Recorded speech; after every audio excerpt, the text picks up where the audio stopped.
Comienza A las Fuentes de la Fe en Tierra Santa, un programa dirigido por el padre Francesco Voltaggio.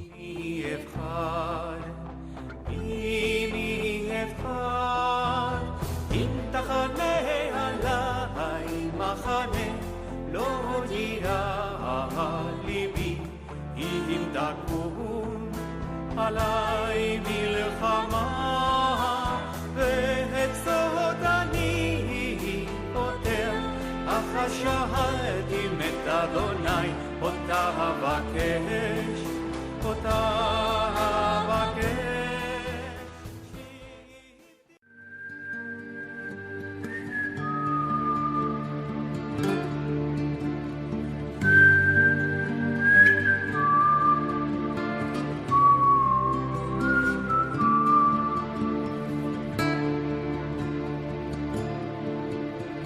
ברכנו אבינו כולנו כאחד, כולנו כאחד ביום אחד. ברכנו אבינו כולנו כאחד, כולנו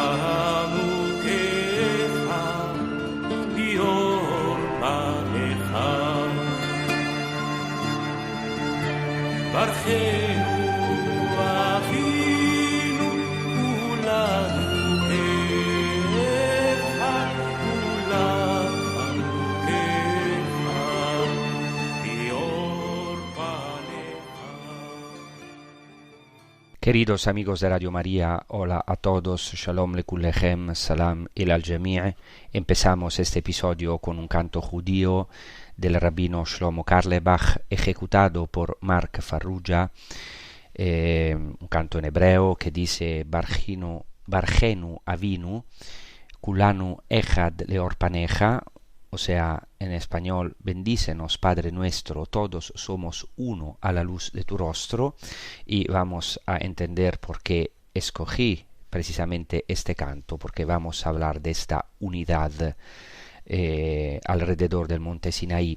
Hoy seguiré tratando de los primeros milagros de Jesucristo en Galilea, en concreto el Evangelio de Mateo después del Sermón de la Montaña o del Discurso de la Montaña, del que me ocupé ampliamente en emisiones anteriores, narra 10 milagros que Jesús realizó en Galilea en torno al lago desde el capítulo 8 hasta el capítulo 9 de su Evangelio. En Marco y Lucas hay ciertamente algunos de estos milagros narrados también por Mateo, aunque estos evangelistas añadan algunos más y omitan otros. Como sabéis, los evangelios son todos una gran sinfonía, pero cada evangelista hace una selección de los muchísimos milagros que hizo Jesucristo y de los que los evangelistas obviamente eligen solo unos pocos. Es muy interesante que Mateo, como he dicho, narra 10 milagros, y así los enumero. Algunos ya los he tratado en emisiones anteriores. Hoy nos detendremos en una introducción y después, en el próximo episodio, vamos a profundizar solamente uno o dos de estos 10 milagros narrados por Mateo. Mateo narra la curación de un leproso, la curación del siervo del centurión, la curación de la suegra de Pedro, el apaciguamiento de la tempestad, la curación de los endemoniados gadarenos o gerasenos, de los que ya hablé en episodios anteriores, y luego también la curación del paralítico, de la mujer hemorrágica, de la hija de Jairo, de los 2 ciegos y del endemoniado mudo. Así que estos son 10 milagros que elige el evangelista Mateo, y es muy interesante por qué Mateo elige precisamente estos milagros diferentes. Porque en el Evangelio de Mateo vemos inmediatamente cómo Jesús cura a los leprosos, a los endemoniados, a los cojos, a los ciegos, a los mudos, y resucita a los muertos. Por tanto, se dirige a toda la variedad de males del hombre. Esto es fundamental para entender que los milagros realizados por Jesucristo tienen ante todo un valor simbólico y espiritual o querigmático de buena noticia. O sea, no son solo curaciones físicas para quitar el sufrimiento del hombre o las enfermedades del mundo, sino que tienen un significado mucho más profundo que esto. Son signos. Y después de todo, el evangelista Juan casi nunca utiliza el término milagro en griego, mientras que casi siempre utiliza el término semeion, signo. De hecho, como sabemos, el evangelista Juan elige 7 signos operados por Jesús en su evangelio, o sea, hace una elección, elige 7 de ellos no al azar. Esto tiene un significado muy profundo tanto en Juan como también en los otros evangelistas. Los milagros de Jesús son signos, entonces, que revelan la identidad profunda, podemos decir abismal, de Jesucristo y su misión. Son dirigidos estos milagros precisamente a revelar que Él es el Mesías esperado por Israel, el profeta que ha de venir al mundo, el revelador del Padre, el Salvador del mundo. Esto se puede comprender aún más leyendo un pasaje del Evangelio de Mateo que quiero recordar aquí rápidamente. En Mateo, al capítulo 8, se dice lo siguiente: cuando llegó la noche, trajeron a Jesús muchos endemoniados, y él expulsó los espíritus con la palabra, y sanó a todos los enfermos, para que se cumpliese lo dicho por el profeta Isaías: tomó nuestras enfermedades y cargó sobre sí las dolencias. El evangelista Mateo cita aquí un versículo de enorme importancia, retomado del 4º canto del siervo de Isaías, que me gustaría citar en hebreo y analizar sintéticamente, porque creo que realmente merece la pena. Cito en hebreo y después intentaré hacer una traducción. Digo intentaré porque especialmente textos poéticos como este son siempre muy evocadores y entonces nunca es fácil hacer una traducción exacta. Voy a citar antes en hebreo y después lo voy a traducir el versículo 4 del capítulo 53 de Isaías. Achen cholenu hu nasa umach ovenu sevalam va anachnu chashavnuhu nagua muke Elohim umeune. Así dice Isaías: por eso Él llevó nuestras enfermedades y soportó nuestros dolores, o se cargó con nuestros dolores, mientras nosotros le considerábamos azotado, herido de Dios o herido por Dios, y afligido o humillado. Hay aquí algunas palabras muy importantes. Antes de todo, el término cholenu, que significa nuestras enfermedades o nuestras dolencias, y también el término machovenu, que significa nuestras tribulaciones, o mejor dicho, nuestras penas. Y luego hay un término fundamental en este versículo, que es el término nagua. Cuando se dice lo considerábamos azotado o golpeado, en hebreo se dice literalmente nagua, golpeado. Y es necesario saber que este término en hebreo, en otros textos de la Escritura, significa golpeado, pero en particular golpeado por la enfermedad, y aún más específicamente por la enfermedad de la lepra. Y por eso ha surgido una tradición ya entre los judíos, por lo tanto, antes del cristianismo, o no cristiana, si nació después del nacimiento de Cristo, según la cual este misterioso personaje, que es el siervo del Señor en Isaías, será golpeado, pero particularmente golpeado en el sentido de enfermo, es decir, tendrá que soportar una enfermedad muy grave. Y la tradición judía incluso tiene algunos textos que hablan de un Mesías golpeado por la lepra, un Mesías leproso.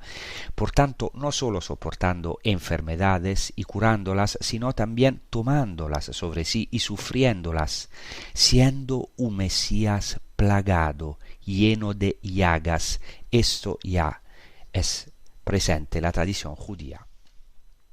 Para nosotros, por supuesto, Jesucristo es este siervo del Señor de Isaías, que vino no tanto para quitar el sufrimiento del mundo, sino para tomarlo sobre sí y soportarlo, para cargarse con los dolores del mundo, ¿Y cómo supera Jesucristo el mal o el sufrimiento? De una sola manera, cargándolo, pero no solo cargándolo con nosotros, sino ante todo cargándolo por nosotros, cargándolo sobre sí mismo, porque a través de su sufrimiento abismal y de su humillación el mundo es salvado, y este es claramente el misterio de la cruz.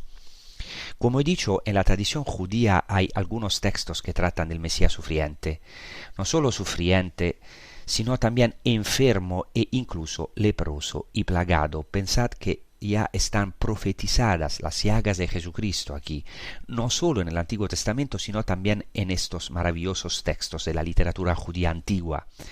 Este Mesías tendrá que tomar sobre sí todas las enfermedades de Israel y sus castigos y las consecuencias entonces de sus pecados, de los pecados de Israel. En otras emisiones ya hablé de estas tradiciones. Aquí, por razones de tiempo, solo quisiera mencionar un texto emblemático de una obra judía, una obra mística, aún hoy de gran influencia entre los judíos, que se llama Zohar. En el segundo libro del Zohar, en el número 212, se dice así, y sientan la belleza de este canto, de este texto, y cito: hay en el jardín del Edén un palacio llamado el palacio de los hijos de la enfermedad. Esta es una expresión semítica para decir el palacio de los enfermos. El Mesías entra en este palacio de los enfermos y recoge cada pena y cada castigo de Israel. Todos estos vienen y descansan sobre él. Él los alivió sobre sí mismo porque no había nadie capaz de soportar los castigos de Israel por las transgresiones de la Torá, o sea, de la ley. Como está escrito, Él tomó sobre sí nuestras enfermedades. Maravilloso. Entonces ahora vamos a rezar con un canto, un salmo, compuesto por Kiko Argüello. Amo al Señor porque escucha el grito de mi súplica, de mi oración.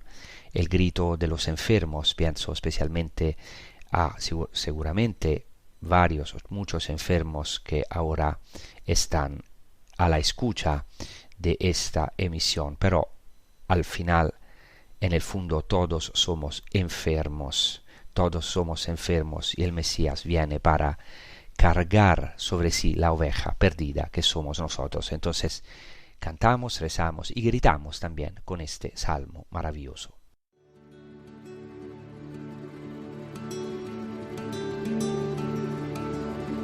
Amo al Señor porque escucha mi voz suplicante, inclina hacia mis oídos el día que lo invoco. Me envolvían redes de muerte, me alcanzaron los lazos del infierno, me rodeaban tristeza y angustia. Invoqué el nombre del Señor, te ruego, Señor, sálvame. Recobra, alma mía, tu reposo.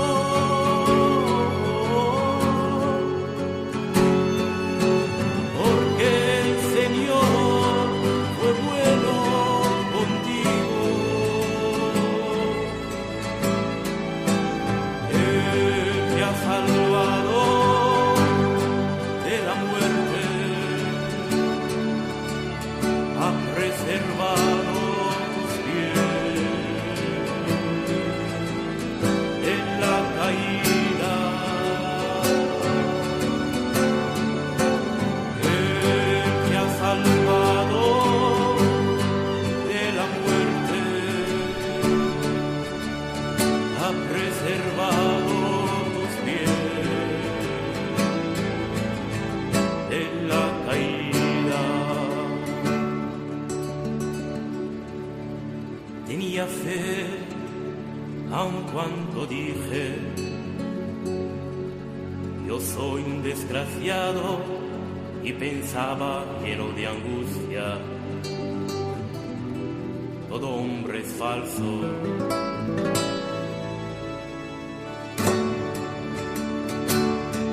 ¿Cómo pagaré al Señor todo el bien que me ha hecho? Alzaré la copa de la bendición, invocaré el nombre del Señor.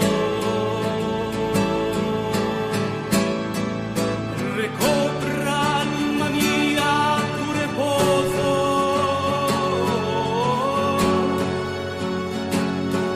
porque el Señor fue bueno contigo. Él te ha salvado de la muerte, ha preservado tus pies en la caída. Él te ha salvado de la muerte, ha preservado tus pies en la caída. Entonces estábamos hablando de un texto estupendo de la tradición mística judía, retomado por los Zohar, que cita a Isaías 53, el cuarto canto del siervo. Hay que saber que, según muchos rabinos y interpretaciones judías, este siervo del Señor no es el Mesías, sino que son otros personajes o incluso el pueblo de Israel, que tuvo que sufrir en el exilio muchas plagas, y no solamente en el exilio, y fueron en el exilio verdaderos enfermos, por así decirlo, es decir, fueron víctimas de la injusticia, como muchos de nosotros.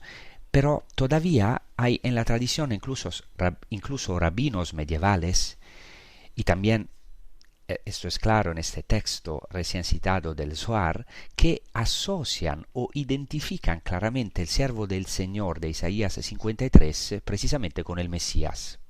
Según el texto que he citado, esto es muy claro. Según este texto del Zohar, será el Mesías quien tendrá que recoger cada dolor, cada castigo de Israel. ¿Por qué? Porque, dice, nadie más que el Mesías es capaz de soportarlas, de soportar estas penas, de soportar los castigos. Y para nosotros, por supuesto, esto se ha cumplido admirablemente en nuestro Señor Jesucristo, nuestro Salvador. Otro texto del Evangelio de Mateo digno de mención, que explica bien este carácter profundamente revelador de los milagros de Jesús, es Mateo capítulo 11 desde el versículo 2. En este texto se narra que Juan el Bautista está en la cárcel y parece tener un momento, a lo mejor no de duda, sino sí de crisis, de sufrimiento, porque él también debe pasar por el sufrimiento de la prisión, que más tarde le llevará al martirio. Y en este momento de crisis, por así decirlo, manda decir a Jesús por medio de sus discípulos, le hace una pregunta: ¿eres tú el que ha de venir o tenemos que esperar a otro? Es decir, dinos si realmente eres tú el que ha de venir o tenemos que esperar a otro Mesías. Jesús responde enviando testigos de los milagros, signos y prodigios que ha realizado, y dice: id y contad a Juan lo que hoy sí veis. Los ciegos recobran la vista, los cojos andan, los leprosos quedan limpios, los sordos oyen, los muertos resucitan, y a los pobres se les anuncia el Evangelio. Y bienaventurado el que no encuentre en mí motivo de escándalo. Es decir, Jesús responde con hechos y testigos presenciales de estos hechos, realmente sucedidos, históricamente sucedidos. Y además lo hace citando las Escrituras, y aquí quiero llegar al punto, si tenéis un momento de paciencia. Juan Bautista lo entiende muy bien este mensaje maravilloso de Jesucristo. En el Antiguo Testamento, y aquí quiero llegar, sobre todo en Isaías, los tiempos mesiánicos, es decir, los tiempos del Mesías, prevén la curación de sordos y ciegos. En Isaías 29 se dice: en aquel día los sordos oirán las palabras del libro, librados de tinieblas y oscuridad los ojos de los ciegos verán. no solo de sordos y ciegos, sino también la curación de mudos y cojos. Y en Isaías 35 se dice, se proclama, se profetiza, entonces se abrirán los ojos de los ciegos y los oídos de los sordos, el cojo saltará como un ciervo, la lengua del mudo gritará de alegría. Y no solo las curaciones, sino incluso la resurrección de los muertos, que es el signo por excelencia, el milagro por excelencia. En Isaías 26:19 se profetiza, de nuevo vivirán tus muertos. En particular, el profeta Isaías subraya cómo será la obra de un personaje misterioso, el siervo del Señor, identificado por algunos rabinos, como ya he dicho, con el Mesías. Él será el siervo que operará todo esto. Será Él quien abrirá los ojos de los ciegos. Será Él quien sacará a los prisioneros de la cárcel. Él será alianza del pueblo y luz de las naciones. Ora Goim, en Isaías 42 se dice esto. Por lo que estos beneficios de curación o salvación no serán exclusivos del pueblo de Israel, sino que se extenderán incluso a los gentiles, a los paganos, es decir, a las naciones, a todos los pueblos, y será el siervo quien anuncie la buena nueva a los pobres, como se dice en Isaías 61:1. El Mesías tendrá también que renovar los prodigios del Éxodo. Esto es muy importante. ¿Por qué?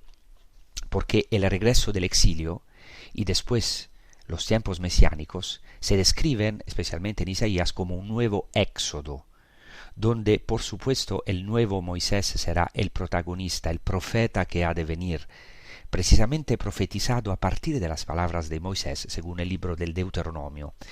Mateo subraya entonces que el Antiguo Testamento se cumple en Jesucristo. De hecho, en Mateo 15, el evangelista señala que la multitud se llenó de asombro al ver a los mudos hablar, a los cojos enderezarse o andar, a los ciegos ver. Así pues, Jesús realiza una serie de milagros impresionantes, cura diversas enfermedades, y Mateo, y también claramente Marcos, Lucas y Juan, lo subraya muy bien, precisamente para indicar una cosa. ¿Qué cosa? Que el Mesías ha llegado, pero ha llegado para otorgar una curación y para obrar un milagro mucho mayor, mucho más poderoso y profundo que una simple curación física. Y sobre esto sacaré conclusiones en este episodio, en el próximo, si Dios quiere. Mateo subraya más que otros evangelistas el cumplimiento del Antiguo Testamento en Jesucristo. Y en el Antiguo Testamento hay varios personajes de los que se narra que realizaron prodigios y milagros. Solo pondré algunos ejemplos más claros. Por ejemplo, en Génesis 20, Abraham reza por su enemigo Abimelech. Eso es muy interesante. Ya en el Antiguo Testamento, fijaos, hay textos que profetizan el amor a los enemigos y la oración por los enemigos y perseguidores. Uno de ellos es precisamente Abimelech, que cae enfermo por el hecho de tomar a Sara, esposa de Abraham, por su esposa. Hay toda una historia que claramente no voy a contar aquí, pero sí quiero destacar que Abraham reza por su enemigo Abimelech, al que cura. Y en Génesis 27 incluso se le da a Abraham el título de profeta, precisamente por su papel de intercesor y sanador, ciertamente por el poder de Dios y no por su propia virtud.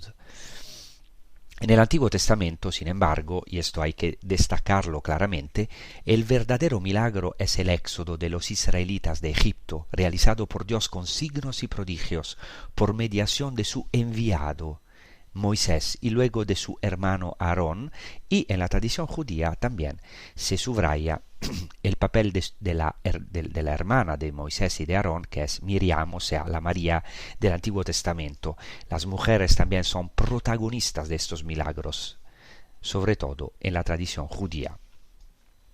Una cosa muy interesante es que en la tradición midrásica judía, Midrash significa una interpretación profunda de la escritura, también con añadidos, pero siempre basada en el texto bíblico. Entonces en esto Midrashim, que son explicaciones de lo que está implícito en el texto bíblico, en estos relatos o explicaciones que buscan profundizar en el texto bíblico que se llama Midrashim, se añade que el pueblo de Israel llegó al monte Sinaí lleno, fijaos, de enfermedades y plagas, debidas principalmente a la idolatría que habían tenido que vivir en Egipto, que les había causado llagas y enfermedades espirituales. Pero llega enfermo también por las injusticias que los israelitas habían sufrido, y luego también por la travesía del desierto. Y en ese momento, en el monte Sinaí, según la tradición judía y la tradición midrásica, Dios embelleció a Israel porque lo tomó como su esposa. Así que antes de tomar al pueblo de Israel como su esposa, el Señor purifica a esta esposa, la lava, la hace perfecta e inmaculada, como diría más tarde San Pablo, refiriéndose a Cristo y a la Iglesia. San Pablo conocía con toda probabilidad esa tradición. ¿Y cómo Dios purificó a su pueblo Israel, a su esposa? Primero sanando todas las enfermedades del pueblo, enfermedades físicas y espirituales. Y aquí hay varios midrashim. Por ejemplo, Rabbi Shimon ben Yochai, hacia el año 150 después de Cristo, habla de esto. Y después hay varios midrashim, como el midrash levítico Rabba, libro de Levítico, el midrash Números Rabba, libro de los Números, también el midrash Mejilta de Rabbi Ishmael, que realmente no los citaré todos, pero sí quiero mencionar algunos para decir que hay una tradición muy bien establecida. Y antes de seguir, me gustaría repasar un poco esta tradición, porque es importante referencia al cumplimiento de Jesucristo. Y también importante en sí misma, como tradición judía, también intento transmitir en estas emisiones el amor por estas tradiciones judías tan ricas. Al pie del monte Sinaí, como sabemos, tuvo lugar la alianza, que en hebreo se dice Berit, la alianza de Dios con su pueblo Israel. Y esto fue el mayor regalo en el Antiguo Testamento que Dios hace al pueblo, el regalo de la Torá, Matan Torá, como decimos en hebreo, el don de la Torá, es decir, de la ley, el don de la ley. Y en esta ocasión, como ya mencioné, tiene lugar la curación, la purificación total en cuerpo y espíritu que Dios quiso realizar para su pueblo Israel precisamente en el monte Sinaí. Esta purificación viene exigida por el hecho de que la Torá, la ley, es precisamente pura, perfecta, inmaculada, y por ello Dios quiso hacer inmaculado y santo a su pueblo para prepararlo a este don de la Torá sin mancha, es decir, ley inmaculada y perfecta. Ahora, según la tradición judía, los israelitas que salieron de Egipto eran un pueblo de enfermos. Entre ellos había muchos leprosos, cojos, ciegos, mudos y sordos, y eran como un pueblo muerto, eran un no pueblo, y Dios lo hizo su novia, lo hizo hermoso, lo transformó en espíritu, porque los israelitas que estaban divididos entre ellos se reconciliaron allá en el monte Sinaí, se reconciliaron entre ellos y fueron como uno, como Ejad. Esto se dice en un antiguo midrash llamado la Mejilta de Rabbi Ishmael. Dice que cuando los israelitas estaban todos juntos en el monte Sinaí para recibir el don de la Torá, el don de la ley, eran un solo corazón para aceptar con alegría el reino de Dios. Es decir, la llegada del reino de Dios se corresponde con la curación, lo que también ocurre en el Nuevo Testamento. Y de hecho en Éxodo 19:2 se dice que el pueblo acampó ante el monte Sinaí. Y ya no se usa el plural como antes. Antes se decía los israelitas acamparon. Ahora se dice el pueblo acampó. Y dicen los rabinos, esto es señal de que los israelitas se habían hecho uno, se habían convertido en uno, una comunión, un solo corazón.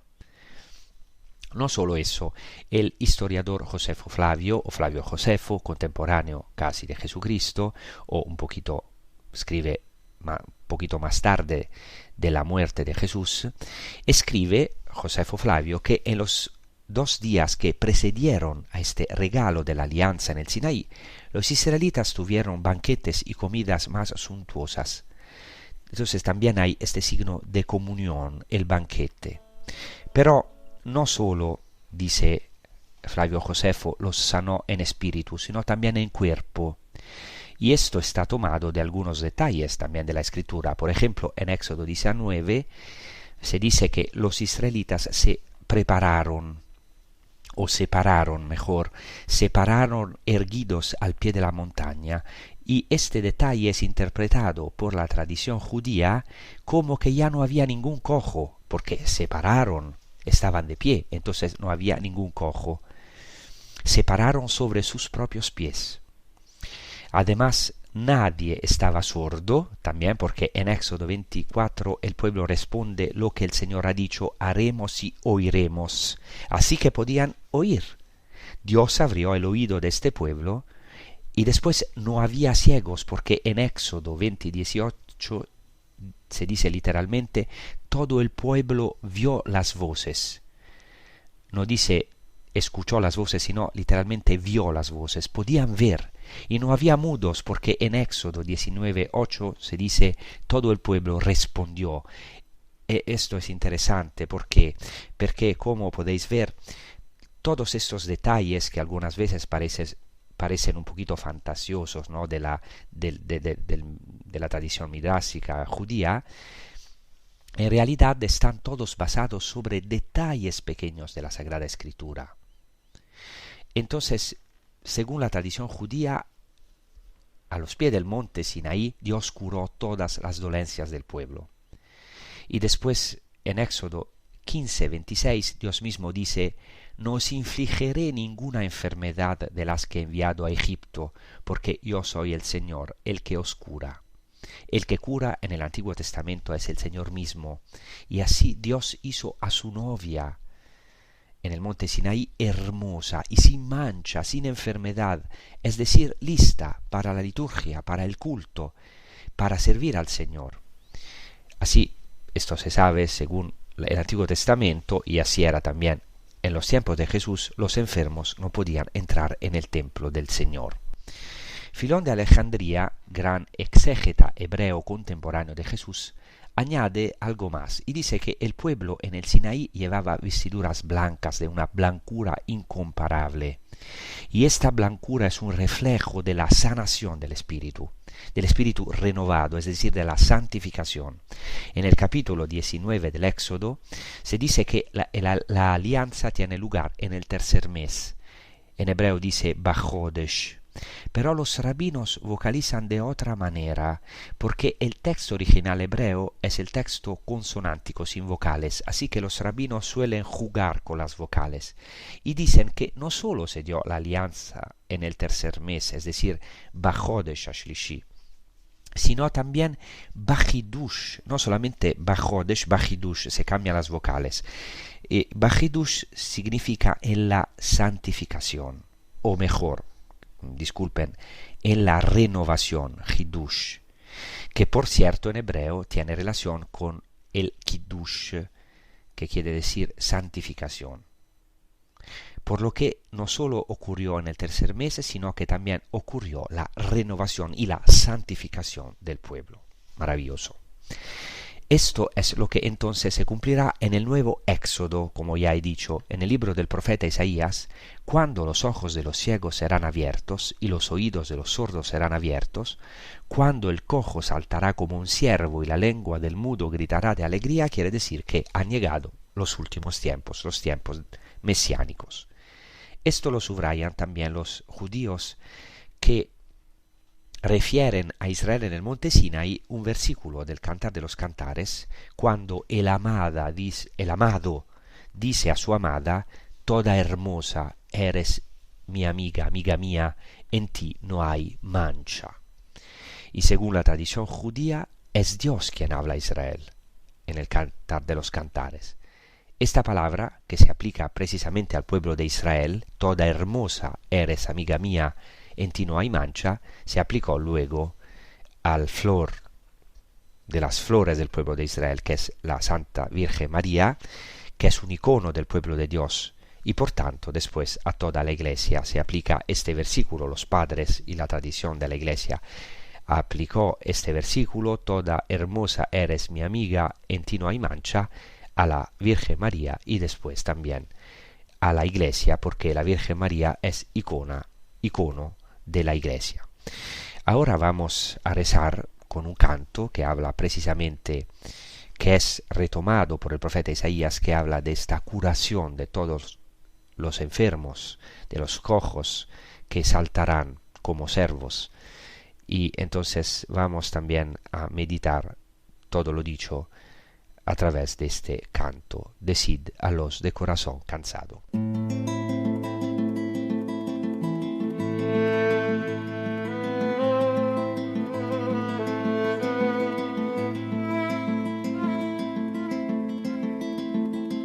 Decid a los de corazón cansado,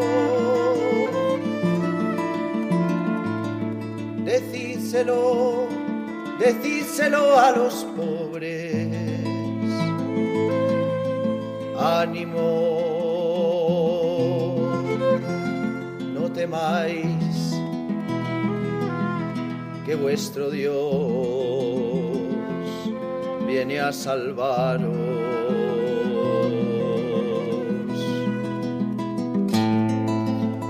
Ya se abren los ojos de los ciegos,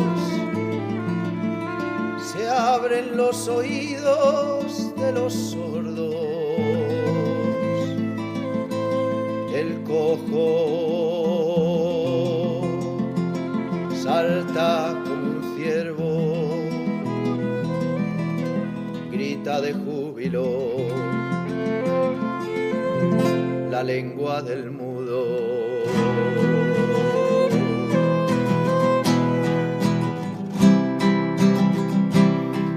Porque se abrirá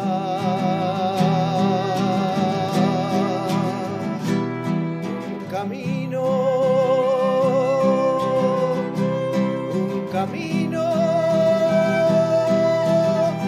de salvación, una senda, una vía para los pobres, y por ella retornarán los rescatados del Señor, y por ella retornarán los rescatados del Señor, todos los pobres, ciegos y cojos, los alejados del Señor, todos los pobres, ciegos y cojos, los alejados del Señor. La tradición judía, entonces, los rabinos subrayan también cómo la belleza de Adán y Eva fue perdida por la seducción de la serpiente, como sabemos del texto bíblico, pero la tradición judía añade que fue restaurada esta belleza de Adán y Eva en este gran día de la alianza en el monte Sinaí. Así que ya podemos sacar algunas conclusiones de lo dicho hasta ahora. Jesús trae el nuevo éxodo. Ya no es el éxodo de Egipto hacia la tierra prometida, sino el éxodo de este mundo al Padre, como dice el mismo Jesucristo en el Evangelio de Juan, al capítulo 13, el éxodo de este mundo al reino de los cielos. Jesucristo nos trae al reino de los cielos. El mismo, como dice Orígenes, es la autobasileia, se dice en griego, es decir, el reino en su misma persona. Pero aún más, Jesucristo es el Dios del Sinaí, el Adonai, que se revela de nuevo en la montaña, primero con su sermón de la montaña y luego inmediatamente después con 10 milagros, según Mateo, que siguen este sermón de la montaña. Cuando, como sabemos, Jesús se sienta en la montaña cuando proclama el discurso del sermón de la montaña, exactamente como en el Antiguo Testamento Dios se revela en el monte Sinaí, y Jesucristo da la interpretación definitiva de la Torá, de la ley dada en el Sinaí, entregada en el Sinaí. Y aquí hay un paralelismo maravilloso entre el monte Sinaí y el monte de las bienaventuranzas.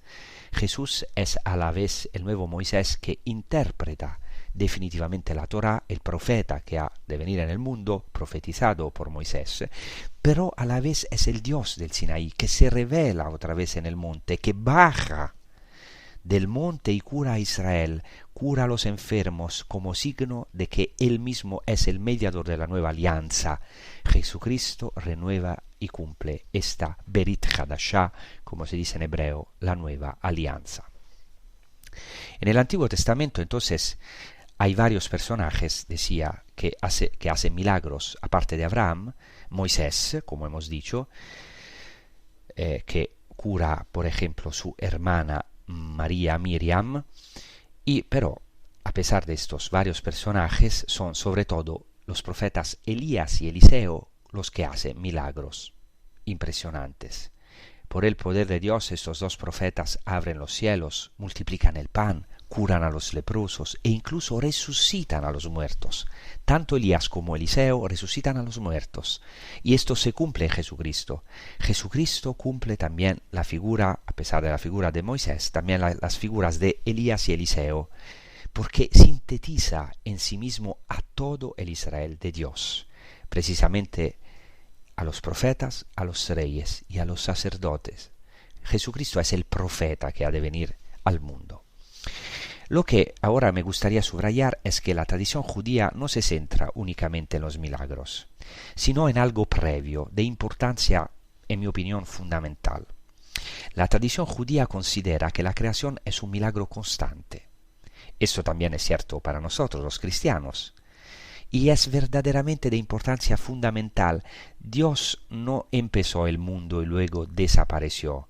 No es un Dios que dio al mundo una estratagema, por así decirlo, o es como un juego, empezó el juego y luego dejó el mundo a merced de los hombres, o en todo caso de mecanismos meramente naturales. Pero para nosotros, los creyentes, Dios ni siquiera es un Deus ex machina, o sea, que interviene solo en ciertos momentos especiales, como si los milagros fueran momentos especiales en el curso ordinario, cíclico o incluso monótono de la creación, sino que para nosotros hay una creación constante. Dios es presente, realiza un milagro perpetuo, un milagro cotidiano. Esto ya está en la tradición judía.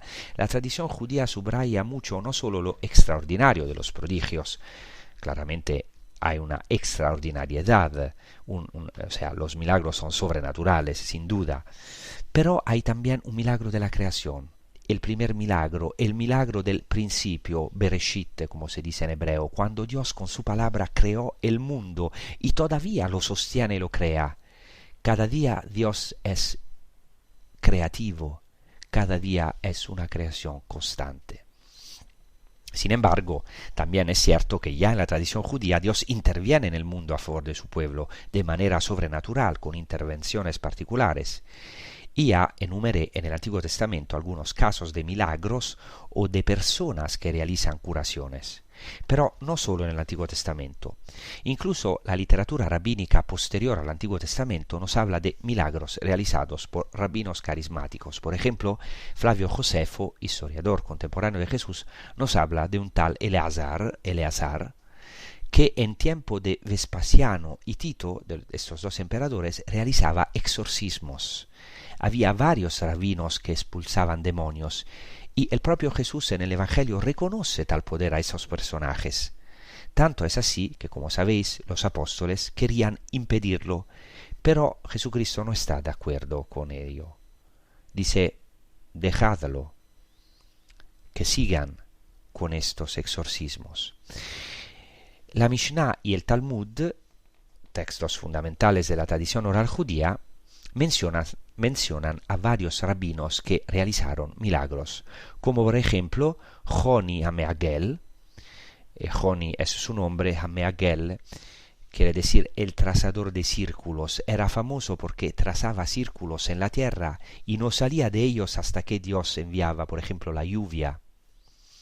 Y también los nietos de este rabino, que se llaman Abba Hilkiah y Abba Hilkiah y Hanan, que son recordados como hacedores de milagros.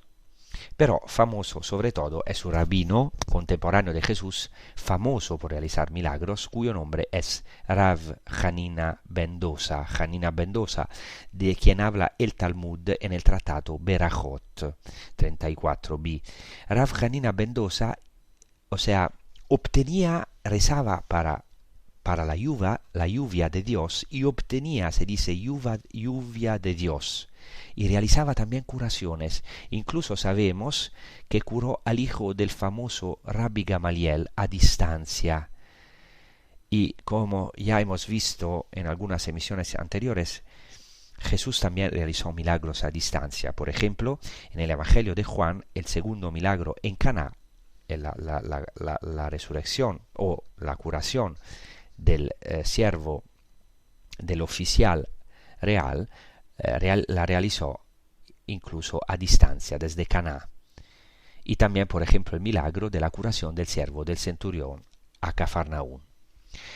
Entonces, aunque la tradición rabínica tiene algunas figuras carismáticas que realizan curaciones, e incluso hoy en día los rabinos reconocen este poder a algunos que tienen un espíritu o un carisma especial, hay que reconocer que la tradición rabínica es a veces crítica con los hacedores de milagros, especialmente después del 60 después de Cristo, es decir, del 70 después de Cristo, después de la destrucción del templo, y especialmente, como se puede imaginar, después de Jesús.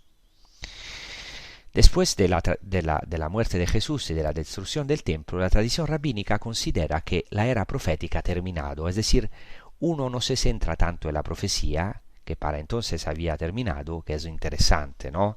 Que terminó casi en contemporánea con la muerte de Jesucristo. Entonces ya no es tan importante el carisma de la profecía para los rabinos, o sea, por ejemplo, realizar curaciones, sino que hay que centrarse en la importancia del estudio de la Torá, en escudriñar las escrituras. Así que en este panorama del trasfondo judío podemos sacar algunas conclusiones.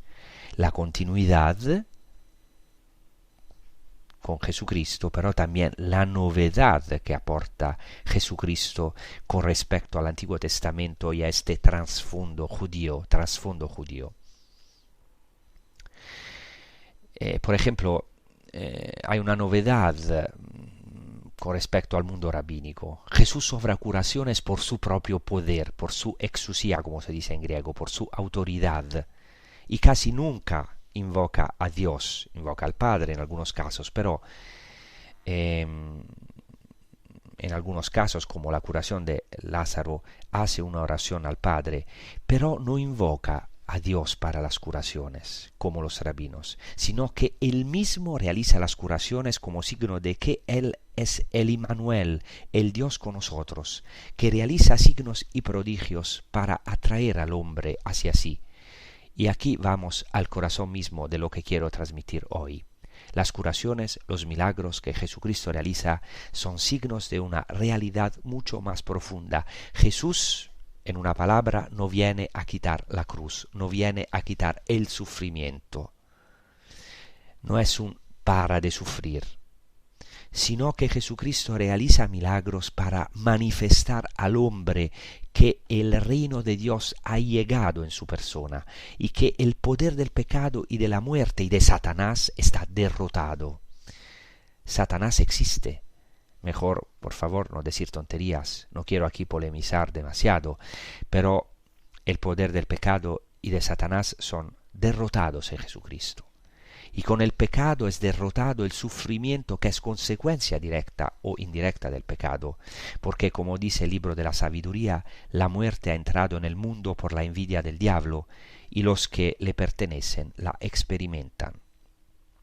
Por eso me gustaría subrayar esto. El milagro no es solo un signo de compasión hacia el individuo, sino que es un signo de una revelación mesiánica. Se suele decir que Jesucristo, como Dios con nosotros y como hombre, siente compasión. De hecho, en griego se utiliza un verbo que expresa un amor visceral del rachamim, o sea, de las entrañas misericordiosas de Dios, y que en hebreo se refiere a a la misericordia de Dios. Claro, Jesús tiene compasión, se mueve, tiene ojos verdaderamente profundos para ver el profundo sufrimiento del hombre, sus enfermedades. Jesús se detiene, muchas veces mira antes de realizar un milagro, pero cuidado, el milagro no es solo un signo de compasión hacia el individuo, pero en realidad es una verdadera revelación mesiánica. El milagro demuestra que Él es el Mesías. Esto es fundamental. De lo contrario, Jesucristo hubiera tenido que curar a todos los enfermos de su tiempo y no lo hizo. De lo contrario, no entenderíamos algunos milagros. Muchas veces digo en broma que, por ejemplo, el séptimo signo del Evangelio de Juan, que es el signo de la resurrección de Lázaro, el signo por excelencia, no era tanto un signo para Lázaro, sino para las multitudes, las muchedumbres, porque yo siempre digo en broma que Lázaro tuvo que pasar por la molestia de morir 2 veces, que no es cosa fácil, por así decirlo. Ya se había quitado el pensamiento de la cabeza, ¿no? Ya se había muerto. Lo digo en broma, pero el primer valor para nosotros no es esta vida. Ciertamente la vida es siempre un valor absoluto, pero hay un valor aún mayor, que es la vida eterna. Esto no es para disminuir la vida presente, sino para darle aún más valor. Estamos hechos para el cielo, estamos hechos para la vida eterna. Por lo tanto, las señales que hace Jesús, las señales de curación, demuestran que Él es el Mesías, que Jesucristo desea darnos el milagro más grande que existe. ¿Y cuál es el milagro más grande que existe? La fe. La fe en la tierra, la vida divina en la tierra, la vida celestial. La fe hace milagros y permite, por así decirlo, que Jesús haga milagros. Por eso en el Evangelio se dice que el Señor de Nazaret no pudo realizar muchos milagros a causa de la incredulidad de los nazarenos. No porque no tuviera el poder, sino porque Jesús no puede hacer milagros cuando se encuentra con la incredulidad, porque no servirían de signos, de señales, porque el hombre se gloriaría en ellos. Por eso el milagro tiene una condición previa, por así decirlo, que es la fe. Y luego, como fruto, una fe madura, es decir, el verdadero milagro de Jesucristo es su resurrección, es la vida eterna en nosotros, la que se recibe precisamente por la fe, por el bautismo. Esto también es ya claro, ¿no?, para nosotros. Ya de una cierta manera en el Antiguo Testamento, si leemos en profundidad el libro de Job, por ejemplo, podemos ver que no es tan importante que Job se sane, que se cure, sino que en el sufrimiento y en la enfermedad, en la oscuridad, se encuentre con Dios cara a cara. Y ya no es un Dios de huidas, es decir, en el sufrimiento, en la enfermedad, por la gracia de Dios, por el poder de Dios, uno puede encontrarse con Dios cara a cara, porque Jesucristo llevó todas nuestras enfermedades sobre sí mismo y Él verdaderamente es el Dios sufriente, el Mesías sufriente, y en Él podemos de verdad encontrar descanso, aunque estamos siempre en el combate constante de la fe en nuestra vida. Tenemos nuestras rebeldías, pero el Señor es fiel con nosotros, si de verdad nos agarramos a Él. Entonces, con esto os deseo una feliz prosecución con los programas de Radio María. Os pido, como siempre, oraciones, especialmente en este tiempo difícil, para Tierra Santa, que el Señor done paz de verdad a Jerusalén. Shalom, Shalom, Yerushalayim, pedid la paz para Jerusalén. Muchas gracias y hasta la próxima. Amazing grace, how sweet the sound that saved a wretch like me. I once was lost, but now am found. Was blind, but now I see.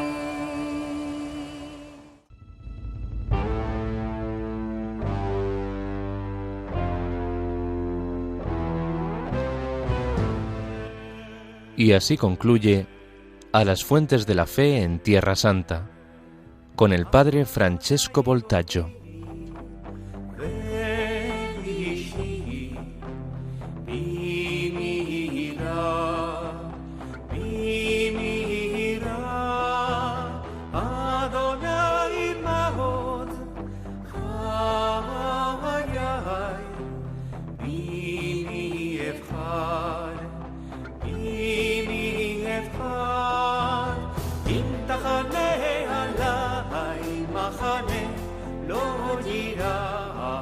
ליבי אם תקום עליי